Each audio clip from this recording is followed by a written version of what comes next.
May buntag. Happy Valentine's. Daghan man nagpula.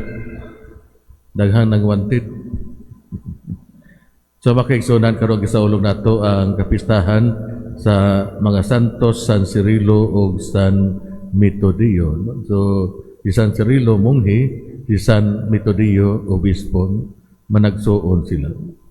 Sa ito mapagbasa karon makaigsunan, siguro kung ato ang pamalandungan sa pagpadaghan ni Jesus sa pan o sa isda nga nakaon ang daghang mga tao, siguro ato ang tanawon usab ang ato ang kaugalingong kasinatian.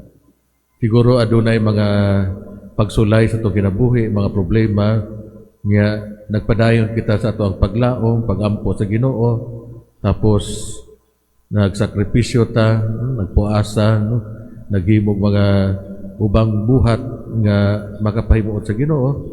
So siguro dili siya diha dayon, kung dili taas nga panahon or migamit ang Dios og laing mga tao aron pagtubag usab sa ato ang mga panginhanglan.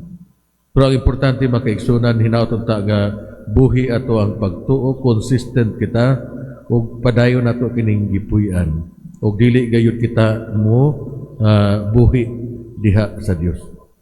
Makaigsunan ang ikaduhang istorya sa pagpadaghan sa pan ug sa isda, atong makita nga ang mga tao nga misunod kang Hesus nadani ug nakalimot na sila sa pagpakaon or pag-provide silang kaugalingon para sa tulo ka adlaw. Unsa ka mapugsanon si Kristo?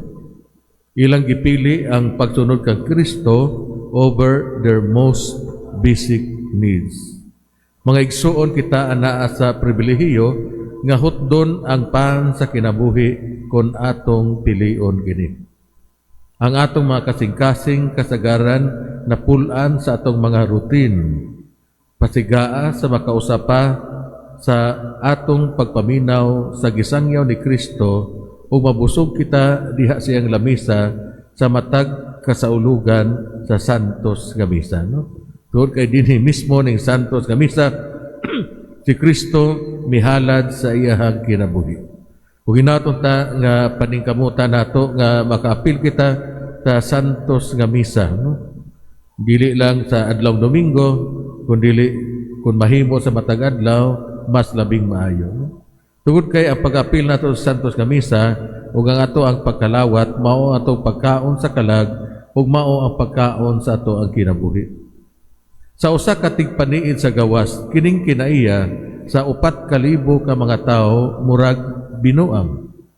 Bisan pa sa ilahang kahasol, mas gipili nila nga magpabilin duol diha ni Kristo. Ang resulta, ang kasing-kasing ni Jesus natandog uban sa kaluoy ug nangita siya og tambal sa ilang kagutom. Sa panahon kung kita nagmalhutayon sa atong mga pagsulay or mga tentasyon ug nagpabilin diha kaniya, si Kristo mismo nakakita sa atong mga panginahanglan. Siya nahibalo gayud sa mga insaktong mga sirkumstansya, unsa kalayo ang atong nabot ug unsa na kita kagutom. Ug atong gipruiba diha sa atong mga pulong ug sa atong mga buhat nga dili siya mapildi sa pagkamanggihatagon. Ug mao kana consistent kanunay mo insist gayud kita, mangayo kita sa grasya sa Dios, ana ang pagpaubos tungod kay dili gayud mahutdan sa grasya ang Ginoo. Kita musadig lang gayud kanunay kaniya. Ang kasing-kasing sa atong Ginoo natandog uban sa kaluoy para sa katawhan ug isip anak sa Dios. Aduna siya'y walay kinutuban nga gahom sa pag-ayo sa mga problema. Pero wala kini niya buhata nga siya ra. Siya nagpili sama sa iyang gihimo karon sa pag-imbita sa mga tao nga mamahimong misyonaryo sa pagpakaon sa mga gigutom. Pila ka buok ang inyong pan? Nangutana siya sa iyang mga tinunan. Ug siya usab nangutana kanato. Kita mutubag sa paghatag sa atong panahon, mga talento, mga bahandi ngadto kang Kristo sa mga buhat apostolado. ang pagbag-o magsugod sa matag usa kanato ug dili nato ihatag ngadto sa uban. No?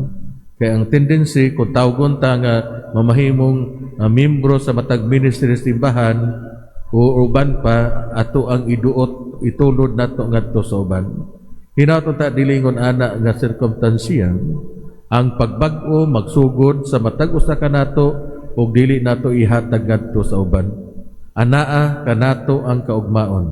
Si Jesus wala lang magbarog ug magtan-aw, siya nakiguban ug nakigduyog kanato.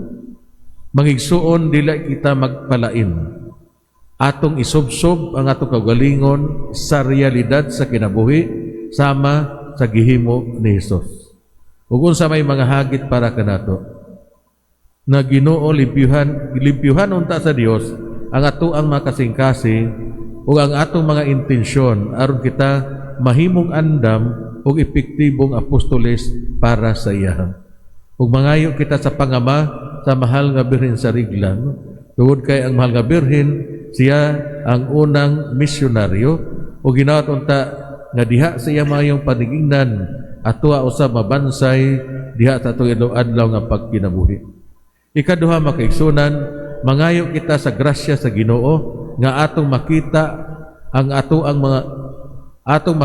mga panginahanglan sa mga tawo sa atong kinabuhi ug atong timbang-timbangon kung unsaon nato sila pagtabang. Hinaot unta.